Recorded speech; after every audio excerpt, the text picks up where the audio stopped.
हर साल आषाढ़ महीने की शुक्ल पक्ष की एकादशी तिथि को देवशयनी एकादशी का पर्व मनाया जाता है। यह दिन भगवान विष्णु को समर्पित होता है और इसे बेहद शुभ माना जाता है। इस दिन से भगवान विष्णु क्षीर सागर में योग निद्रा में चले जाते हैं और 4 महीने तक विश्राम करते हैं। इस अवधि को चतुर्मास कहा जाता है, जिसमें शुभ कार्य जैसे विवाह, गृह प्रवेश जैसे बहुत सारे मांगलिक कार्य नहीं किए जाते हैं। भक्त इस दिन व्रत रखकर श्री हरि विष्णु जी की पूजा करते हैं और मोक्ष की कामना करते हैं। ऐसे में आइए जानते हैं जुलाई 2025 में देवशयनी एकादशी कब पड़ रही है, इसका शुभ मुहूर्त क्या है, साथ ही जानते हैं धार्मिक महत्व। ठीक है, देवशयनी एकादशी हर साल आषाढ़ माह में शुक्ल पक्ष की एकादशी तिथि को मनाई जाती है, यह हम सभी जानते हैं। इस बार यह तिथि 6 जुलाई 2025 को मिल रही है। हिंदू पंचांग के अनुसार तिथि की शुरुआत 5 जुलाई को शाम 6:58 से होगी और समाप्ति होगी 6 जुलाई को रात 9:14 पर। व्रत हमेशा उदया तिथि में रखा जाता है, इसलिए देवशयनी एकादशी का व्रत 6 जुलाई को रखा जाएगा। और देवशयनी एकादशी का पूजा का जो मुहूर्त है वो इस प्रकार है। ब्रह्म मुहूर्त में कब मिल रही है ये जान लेते हैं। ब्रह्म मुहूर्त मिल रही है सुबह 4:08 से 4:49 तक।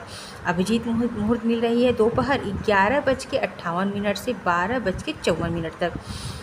और गोधूली बेला कब है? शाम 7:21 से 7:42 तक।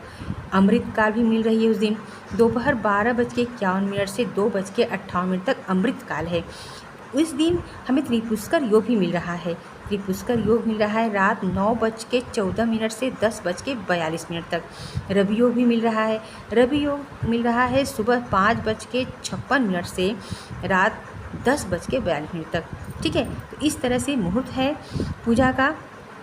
आप इन मुहूर्तों में चाहें तो भगवान विष्णु के सहस्त्र नाम का पाठ करें, राम रक्षा सूत्र का पाठ करें, विधि विधान से लक्ष्मी नारायण की पूजा करें।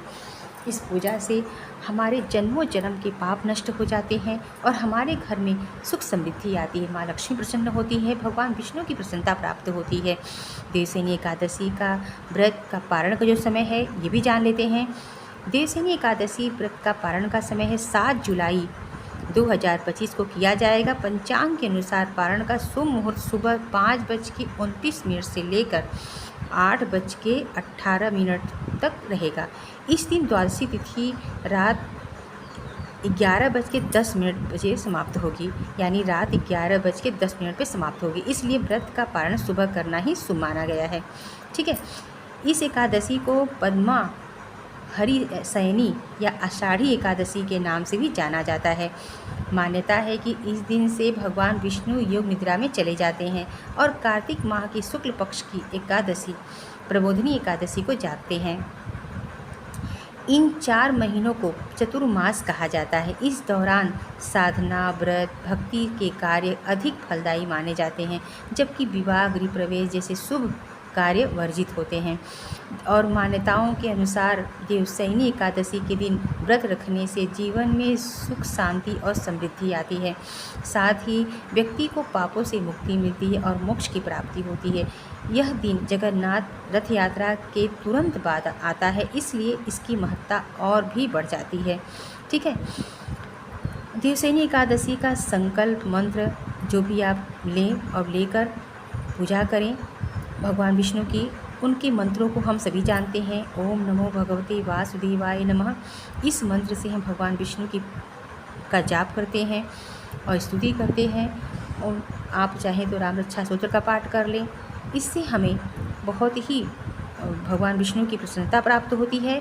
कहते हैं कि आप उस दिन हमें पूरे दिन मानसिक रूप से भगवान विष्णु के मंत्रों का जाप करना चाहिए। अगर हम मंत्रों का जाप नहीं कर सकते तो कम से कम उनके नाम का जाप अवश्य करें। कलयुग में नाम जप ही बहुत बड़ी महत्व रखती है। ठीक है, तो अगर आपको वीडियो ज़रा भी अच्छा लगा तो लाइक करिएगा, सब्सक्राइब करिएगा और में शेयर भी करिएगा। जय माता दी, जय श्री कृष्णा।